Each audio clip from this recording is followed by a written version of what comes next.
வணக்கம். நாங்குநேரி வெற்றி யாருக்கு அப்படின்ற ஒரு வீடியோ ஏற்கனவே நம்ம வெளியிட்டு இருந்தோம். அதுல 2 பேர்கள் களத்துல இருக்கிற மாதிரி நம்ம வெளியிட்டு இருந்தோம். இப்போ நாங்குநேரியில எல்லாரும் பறந்து வேட்புமனு தாக்குதல் பண்ணியிருக்காங்க. நாங்குநேரியில 4 முறை 5 முறை போட்டி அதிகமாயிட்டு இருக்கு. நாங்குநேரியில அவங்களுடைய பங்களிப்பு என்ன, அவங்க என்ன மாதிரி வாக்குகளை பிரிப்பாங்க அப்படின்றத விரிவா இந்த வீடியோல பார்க்கலாம். டிவிகே சார்பில், தமிழக வெற்றி கழகத்தின் சார்பாக முன்னாள் அதிமுகவினுடைய எம்எல்ஏவாக கருதப்படக்கூடிய ரெட்டியார்பட்டி நாராயணுக்கு ஆர்.எஸ். முருகன் அவர் அரசு ஒப்பந்ததாரராக அந்த வேலையை ரொம்ப வருஷமா பார்த்தாங்க. திமுகல இருந்தாங்க, அதிமுகல இருந்தாங்க. அதிமுகல இருந்து போன மாதங்கள்ல திமுகவுக்கு மாறினாங்க. திமுகல இருந்து எப்போ தாவேக்காக்கு போனாங்கன்னே தெரியாது. ரூபி மனோகரன் காங்கிரஸ் சார்பில் நிறுத்தப்பட்டிருக்கிறார். கடைசி நேரத்துல காங்கிரஸ் சார்பில் நிறைய இடங்கள்ல இறுதியில தான் வெளியிட்டாங்க. அதுல மீண்டும் நாங்குநேரியினுடைய சட்டமன்ற உறுப்பினராக பயணிச்சுட்டு வரக்கூடிய ரூபி மனோகரனுக்கு வாய்ப்பு கொடுத்திருக்கிறாங்க. இவருக்கு நிகரா இன்னொரு வேட்பாளர் டிவிகே சார்பில், தமிழக வெற்றி கழகத்தின் சார்பாக முன்னாள் அதிமுகவினுடைய எம்எல்ஏவாக கருதப்படக்கூடிய ரெட்டியார்பட்டி நாராயணுக்கு அதிமுக இருந்து விலகி டிவிகேல இணைஞ்சிருக்கிறாரு. அவருக்கு நாங்குநேரி தொகுதிக்கு வாய்ப்பு கொடுத்திருக்கிறாங்க. இந்த 2 பெரும் வேட்பாளர்கள் நாங்குநேரியில வெற்றியை தீர்மானிக்கக்கூடிய வேட்பாளராக நம்மளுடைய சேனல்ல வீடியோ போட்டிருக்கோம். இதை தொடர்ந்து நாங்குநேரில யாரெல்லாம் களம் காண்றாங்கன்றத தெளிவா விரிவா பார்க்கலாம் இந்த வீடியோல. இந்த இடத்துல பாத்தீங்கன்னா இரட்டை சார்பில் பாத்தீங்கன்னா கூட்டணியில அமமுக இருக்கிறாங்க. அவங்களுடைய வேட்பாளராக இசக்கிமுத்து அவர்கள் போட்டியில களம் காண்றாரு. இவர் பாத்தீங்க அப்படின்னா தேவர் சமூகத்தை சார்ந்தவர். ஏற்கனவே நாங்குநேரியில பாத்தீங்கன்னா ஒரு பெரும்புத்தூர் சம்பவம் அந்த மாதிரி விஷயங்கள்லாம் போயிட்டு இருக்கும் போது பாத்தீங்க அப்படின்னா ரூபி மனோகரன் அவர் மேல நிறைய விமர்சனங்கள் வைக்கப்பட்டது. எதற்காக அப்படின்னு பாத்தீங்கன்னா, பெரும்புத்தூர் பாதிக்கப்பட்டவர்களை அவர் பார்க்கல. 2வது பாத்தீங்கன்னா அங்க அடிப்படை பாத்தீங்கன்னா கட்டமைப்பு விஷயங்கள்ல ரூபி மனோகரன் கவனம் செலுத்தல. அவருடைய சொந்த தொழில் பாத்தீங்கன்னா ரூபி எலைட் அப்படின்ற ஒரு பில்டரா அவர் இருந்தாலும், அவருடைய தொகுதியில பாத்தீங்கன்னா அவருக்கு வேண்டப்பட்டவங்களுக்கு வேணா அவர் தனிப்பட்ட விஷயங்கள்ல சில விஷயங்களை கட்டி கொடுக்கறது, தொட்டி கொடுக்கறது, இல்ல அப்படின்னா ஒரு தண்ணி தொட்டி கட்டுறது, அந்த மாதிரி விஷயங்கள் செஞ்சு கொடுத்தாலும் மக்களுக்கு பொதுவா அவர் செய்யல அப்படின்ற குற்றச்சாட்டு இருக்கு. ஆனா ரூபி மனோகரன் ஜெயிக்கான வாய்ப்பு அப்படின்னு பார்க்கப்படுறது ஏன் அப்படின்னா, ஆளுங்கட்சியினுடைய தொடரக்கூடிய ஒரு எம்எல்ஏவாக இருக்கிறதுனால மீண்டும் அவருக்கு வாய்ப்பு ரொம்ப ஈஸியா கிடைக்கும் அப்படின்னு பார்க்கப்படுது. இந்த இடத்துல பாத்தீங்கன்னா இசக்கிமுத்து அதிமுக சார்பில் கூட்டணி கட்சியில நிறுத்தப்பட்டவருக்கு அங்க என்ன பாதகங்கள் சாதகங்கள் இருக்குன்னு நம்ம விரிவா பார்த்துடலாம். அவர் பாத்தீங்கன்னா ஒரு ரியல் எஸ்டேட் அதிபரா பார்க்கப்படுகிறார். இன்னும் சொல்ல போனா டிடிவி தினகரனுடைய கட்சியில கொஞ்சம் செழுமையா பணம் நிறைய வைத்திருக்கிற வேட்பாளர்கள்ல அவரும் ஒருவர். இவருக்கு நம்பி நாங்குநேரி தொகுதியை கொடுத்திருக்காங்க. அவருடைய வேட்பு மனு தாக்குதல் அவர் செஞ்சிருக்கிறாரு. அவர் மக்கள் அணுகக்கூடிய விஷயங்கள் ரொம்ப ரொம்ப அற்புதமா இருக்கு. நிறைய விஷயங்கள் பண்றாப்புல, இயல்பா மக்கள்கிட்ட பேசுறது பழகுறதுன்ற நல்ல விஷயம் பண்ணிட்டு இருக்காங்களே. 24 மணி நேரம் அந்த அவர் வேட்புமனு தாக்கல் பண்ண போதும் சரி, இல்ல அப்படின்னா தொகுதிக்குள்ள போகும்போதும் சரி, விளம்பரங்கள் சோசியல் மீடியால பண்றதுக்கான எல்லாத்தையும் ரொம்ப தெளிவா அழகா பண்றாங்க. இருந்தாலும் அவருக்கான வெற்றி வாய்ப்பை குறைப்பதற்கு, இல்லைன்னா வெற்றி வாய்ப்பை பறிப்பதற்கு அவர்கள் சமூகத்தை சார்ந்தவர்களே வேலை செய்யறாங்கன்றத அவருக்கும் தெரிஞ்சிருக்கும் நினைக்கிறேன். யாரெல்லாம் அப்படின்னு பாத்தீங்கன்னா, அதிமுக சார்பில் அவர் கூட்டணி கட்சியில நிப்பாட்டப்பட்டிருக்கிறாரு. அதிமுகல இருந்த டிடிவி தினகரன் ரொம்ப பரிச்சயமானவர். அதிமுகல இருந்ததுனால சசிகலா அவர்களுடைய எதிர்ப்பை வாங்கி கொண்டார் அப்படின்னே சொல்லலாம். சசிகலா அவங்களுக்கு ஃபேவரா இருக்கக்கூடிய முன்னாள் காவல் அதிகாரி ஏடிஎஸ்பியாக பணியாற்றிய வெள்ளத்துறை அவர்களை நிப்பாட்டியிருக்காங்க இந்த நாங்குநேரி களத்துல. இவருக்கு மிகப்பெரிய ஒரு விஷயத்த நம்ம சொல்ல வேண்டிய விளம்பரமோ இல்லைன்னா அவரை பத்தி சொல்ல வேண்டிய அவசியம் இருக்காதுன்னு நினைக்கிறேன்.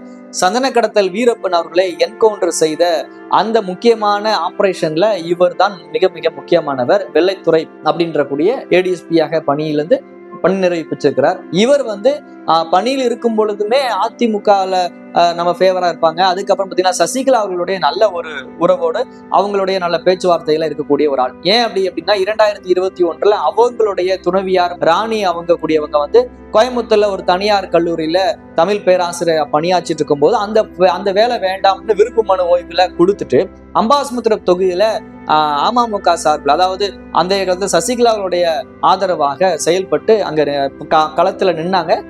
அந்த மாதிரி விஷயங்கள் இருக்கும்போது தொடர்ச்சியா இப்ப இவங்களும் பணி ஓய்வு பெற்றதுக்கு அப்புறம் நாங்குநேரி தொகுதி பக்கம் வராங்க. இவங்களுடைய வருகை அங்க இசக்கி முத்து அவர்களுடைய வெற்றி வாய்ப்பை நிச்சயமாக குறைக்கும் அப்படின்னே பார்க்கலாம். இது மட்டும் இல்லாம அதே சமூகத்தை சார்ந்த 3 பேர்கள் களத்தில் இறக்கப்பட்டிருக்காங்க. ஒண்ணு பாத்தீங்க அப்படின்னா வெள்ளத்துறை அவர்கள் அதே சமூகம் தேவர் சமூகத்தை சார்ந்து இறக்கப்பட்டிருக்காங்க. அதுக்கப்புறம் பாத்தீங்கன்னா சமூக ஆர்வலர் மற்றும் பாத்தீங்கன்னா அதே சமூகத்தை சார்ந்த குமார் தேவர் அப்படின்னு அவர் களமிறக்கப்படுகிறார். இதுக்கப்புறம் இசக்கி முத்துன்றவர் அமமுக சார்பில் களமிறக்கப்படுகிறார். அதிமுக அந்த இடத்துல வெற்றி வாய்ப்பை பெற்றது. ரெட்டியார்பட்டி நாராயணன் அதிமுக வந்து நிப்பாட்டும் போது அந்த இடத்துல ரூபி மனோகரன் தோற்கடிக்கப்பட்டு அதுக்கப்புறம் ரெட்டியார்பட்டி நாராயணனுக்கு வாய்ப்பு கொடுக்காதனால அதிமுக சார்பில் நிப்பாட்டப்பட்ட தச்சை கணேசராஜா மிகப்பெரிய ஆளுமை அந்த இடத்துல ஜாதி ரீதியான ஓட்டுல அவர் தோக்குறார். அதுக்குமே இதே அமமுக கூட்டணி இருக்காங்கல்ல, இவங்கதான் வேலை செஞ்சாங்க, வேற யாரும் கிடையாது. கணேசராஜா தோற்கடிக்க வேண்டும் என்ற எண்ணத்துலதான் அன்றைய டிடிவி தினகரன் ஆதரவாக இருக்கக்கூடிய பரமசிவ ஐயப்பன் அங்க நிப்பாட்டி கணேசராஜனுடைய வாக்கை அவங்க வந்து சரிச்சாங்க. அதுதான் உண்மை. இன்னைக்கு அரசியல்ல கூட்டணி வந்து நம்ம சொல்ல முடியாதுல்ல, திருப்பி அவங்க கூட்டணியில சேர்ந்து திருப்பி அவங்களும் வந்து அதிமுக சார்பில் இசக்கி முத்து அவர்களை நிப்பாட்டி இருக்காங்க. இங்க இசக்கி முத்து அவர்களை நம்ம களத்துல வந்து வெற்றி பெறுவாரா அப்படின்னு நம்ம ஏன் பெருசா சொல்லலைன்னா, 2 பெரும் ஜாம்பவான்களாக ரெட்டியார்பட்டி நாராயணன் ஒரு பக்கமும் இன்னொரு பக்கம் ரூபி மனோகரன் ஆளுங்கட்சி சார்பில் இருக்கிறாங்க அப்படின்றத பார்க்க முடியுது. இவங்க 2 பேருமே போட்டி போற இடத்துல இசக்கி முத்து அவர்கள் கடுமையான தேர்தல் பிரச்சாரத்துல ஒவ்வொரு வீடு வீடா போறதுல ஒவ்வொரு வீதி வீதியா போய் ஓட்டு கேட்கறதுன்றத ரொம்ப நேர்த்தியா அழகா செஞ்சுட்டு இருக்காங்க.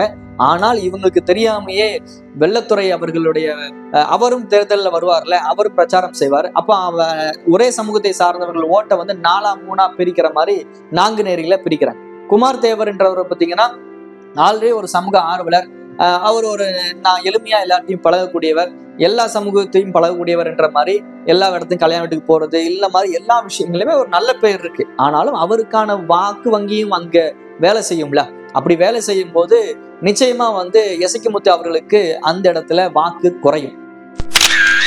இந்த வேலையை வந்து தேவர் சமூகத்தை மட்டும் செய்யல, நாடார் சமூகத்திலையும் செஞ்சாங்க. அவர் தான் யார் அப்படின்னு பாத்தீங்கன்னா கோவில்பட்டியில சேர்ந்த வழக்கறிஞர் சீனி நாடார் அப்படின்றவர்.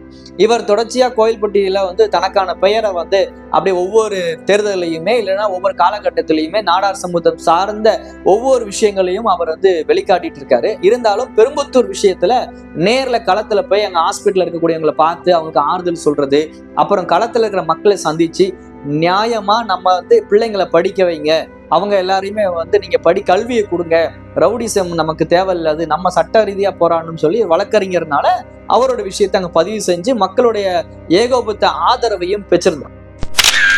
இது மட்டும் இல்லாம ரூபி மனோகரன் அவர்கள் வந்து வேட்பாளராக அறிவிக்கப்படாத நிலையிலையும் ரெட்டியார்பட்டி நாராயணனுக்கு வாய்ப்பு மறுக்கப்பட்டது. அதிமுகவில் கட்சியில விட்டு விலகினார். இந்த இடைப்பட்ட நேரத்துல பாத்தீங்கன்னா கோயில்பட்டியை சேர்ந்த வழக்கறிஞர் சீனி நாடார் என்ன பண்ணார் அப்படின்னா, நான் நாங்குநேரியில களம் காண்றேன் அப்படின்ற ஒரு அறிக்கையை அவங்க வந்து ஒரு இயக்கம் வச்சு நடத்துறாங்க. பாண்டினார் மக்கள் இயக்கம் அந்த சார்பில் நாங்க வந்து போட்டிடுறோம் அப்படின்ற மாதிரி அவங்க சொல்லி அந்த இடத்துல போட்டிக்கான விஷயங்கள் எல்லாத்தையுமே பேக்கப்டா பண்ணாங்க. வேட்புமனு தாக்குதல் இன்னும் பண்ணாங்களா நமக்கு தெரியல, இந்த வீடியோ ரெக்கார்ட் பண்ணும்போது அந்த மாதிரி விஷயங்களை வந்து அவங்க பண்ணாங்க. இப்ப என்ன விஷயம் அப்படின்னா, இவங்க வந்து நாடார் வாக்கை பிரிப்பாங்களா அப்படின்னு பார்த்தா இப்போ நமக்கு வந்த தகவல் படி பாத்தீங்கன்னா நாடார் வேட்பாளர்களை நிறுத்தப்பட்டிருக்காங்க. அதனால நாங்க வந்து தேவர் சமூகத்துல பண்ணக்கூடிய விஷயங்களை நாங்க பண்ண மாட்டோம் அப்படின்ற மாதிரி தகவல் வெளியாயிருக்கு. என்ன பண்றாங்க அப்படின்னா, ரூபி மனோகரன் அவர் வந்து நாடார் சமூகத்தை சேர்ந்தவர், ரெட்டியார்பட்டி நாராயணன் நாடார் சமூகத்தை சேர்ந்தவர். 2 பேருமே அதே தொகுதியில் வெற்றி வாய்ப்பை வெற்றி கனியை பறித்தவர்கள் தான். அப்படி இருக்கும்போது அவங்களுடைய வெற்றிக்கு நாங்க உதவியா இருப்போமே தவிர்த்து நாங்க எந்த விதத்திலையும் வந்து அவங்களுடைய வெற்றியை பறிப்பதற்கு வேலை செய்ய மாட்டோம்ன்றதுல ரொம்ப தெளிவா ஆணித்தரமான முடிவை கொடுத்திருக்கிறாங்க. அப்போ இங்க 2 பெரும் வேட்பாளர்கள் வந்து எந்த ஒரு பிரச்சனையும் இல்லாம அந்த தேர்தலை எதிர்கொள்வாங்க அப்படின்னே பார்க்கலாம். இங்க குமார் தேவர் அவருக்கான ஒரு நல்ல மதிப்பு இருக்கு நாங்குநேரியில, அவருக்கான ஓட்டை பிரிப்பார். அதற்கப்புறம் வெள்ளத்துறை அப்படின்ற கூடிய சசிகலாவுடைய ஆதரவாளராக தீவிர ஆதரவாளராக செயல்பட்டு கொண்டிருந்தவர், நல்ல மனிதர், நல்ல காவல்துறையில பணியாற்றக்கூடிய எல்லாருடையுமே ரொம்ப அழகா பழகக்கூடியவர், சிரித்த முகத்தோடு இருக்கக்கூடியவர். அவருக்குமான வாக்கு என்பது நாங்குநேரியில இசக்கி முத்து அவர்களுடைய வெற்றி தோல்வியை தீர்மானிக்கும் அப்படின்றதுல மாற்று கருத்தே கிடையாது. இசக்கி முத்து அவர்கள் வந்து பணி வந்து நம்ம குறை சொல்லவே முடியாது. தொகுதியில ஒவ்வொரு இடத்துலையுமே அவர் போகக்கூடிய பிரச்சாரத்திலையுமே ரொம்ப அருமையா பிரச்சாரத்தை மேற்கொள்கிறார். இறுதியா நம்ம பார்க்கக்கூடிய விஷயம் என்ன பார்த்தீங்கன்னா, கிருஷ்ணசாமியும் திருநெல்வேலியும் அவங்களுடைய மகன் ஷாம் அவங்க போட்டிடுறாங்க. நாங்குநேரி நாங்க விட மாட்டோம் அப்படின்னு சொல்லியிருக்காங்க. அது பின்காலத்தை நம்ம பார்க்கலாம். இதைத் தொடர்ந்து ஒவ்வொரு திருநெல்வேலி, பாளையங்கோட்டையில என்ன வேட்பாளர் இருக்கிறாங்க, அவங்களுடைய பின்புலம் என்ன, அதை பத்தி நம்ம தெளிவா அடுத்த வீடியோல நம்ம பார்க்கலாம். இப்போ வெற்றி வாய்ப்பு யாருக்கு அதிகம் அப்படின்னு பாத்தீங்கன்னா, மீண்டும் பாத்தீங்கன்னா ரூபி மனோகரன் அவருக்கு வெற்றி வாய்ப்பு அதிகமா இருக்கு. அவருடைய வெற்றி வாய்ப்புல பாதி வெற்றி வாய்ப்பை வந்து டிவிகே சார்பில் ரெட்டியார்பட்டி நாராயணன் அவர் பெற்றிருப்பார். அதிமுகவினுடைய வாக்குகளை அதிகமாக பெற்றிருந்த ரெட்டியார்பட்டி நாராயணன் தற்போது அந்த அதிமுகவினுடைய பாரம்பரிய வாக்குகளை இழப்பார் அப்படின்றதையும் பார்க்கப்படுது. அதே இடத்துல இழப்பார் என்று பார்க்கப்பட்ட இடத்துலையும் டிவிகே சார்பில் புதிய கட்சியா இந்த தேர்தலில் சந்திக்கிறாங்க. இளைஞர் பட்டாளம் வந்து அவங்க பின்னால இருக்கு. அந்த இளைஞர் பட்டாளத்தை ரெட்டியார்பட்டி நாராயணன் கவருவார் அப்படின்னு பார்க்கலாம். அதுல எந்த ஒரு மாற்று கருத்தும் கிடையாது. அந்த நாங்குநேரியை பொறுத்தளவுக்கு வெற்றி வாய்ப்பு 1ஆம் இடம் 2ஆம் இடம் பார்க்கும் பொழுது ரூபி மனோகரன் அவருக்கு ஆளுங்கட்சி பலத்தோட இருக்கிறாரு. அவர் வந்து நிறைய பணபலத்தோட இருக்கிறாரு. தற்போதைய எம்எல்ஏவாக தொடர்ந்து கொண்டு இருக்கிறதுனால ஆளுங்கட்சியில அவர் ஈஸியா அந்த இடத்துல வந்து வெற்றி வாய்ப்பை பெற முடியும் அப்படின்னு பார்க்கப்படுது. நாங்குநேரியில வெற்றி வாய்ப்பு முதல் இடமா ரூபி மனோகரனுக்கும், 2ஆம் இடம் பார்த்தீங்கன்னா ரெட்டியார்பட்டி நாராயணனுக்கும் வலுவா இருக்குன்னு சொல்லலாம். 3ஆம் இடம் பார்க்கும் பொழுது எசக்கிமுத்து அவர்களுக்கு அமமுக சார்பிலையும், அதிமுகவினுடைய கூட்டணியில் இருக்கக்கூடிய எசக்கிமுத்து அவர்களுக்கு 3வது இடம் இந்த நாங்குநேரி தொகுதியில கிடைக்கும் அப்படின்னு பார்க்கலாம். 4வது இடம் வெள்ளத்துறை அவர்களுக்கு கிடைக்கும். 5ஆம் இடம் பார்த்தீங்கன்னா சீனி நாடார் போட்டியில் இடுகிறாரா நமக்கு தெரியாது. போட்டியிட்டாங்கன்னா அவங்களுக்கு 5ஆம் இடம் கிடைக்கும். 6ஆம் இடம் குமார் தேவர் அவர்களுக்கு கிடைக்கும் என்று பார்க்கலாம்.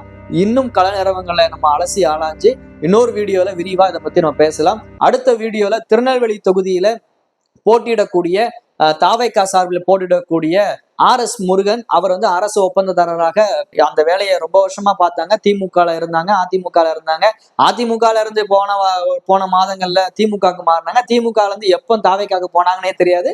தாவைக்கால இப்போ வந்து திருநெல்வேலியினுடைய தொகுதிக்கு அவங்க வந்து வேட்பாளராக அறிவிக்கப்பட்டிருக்காங்க.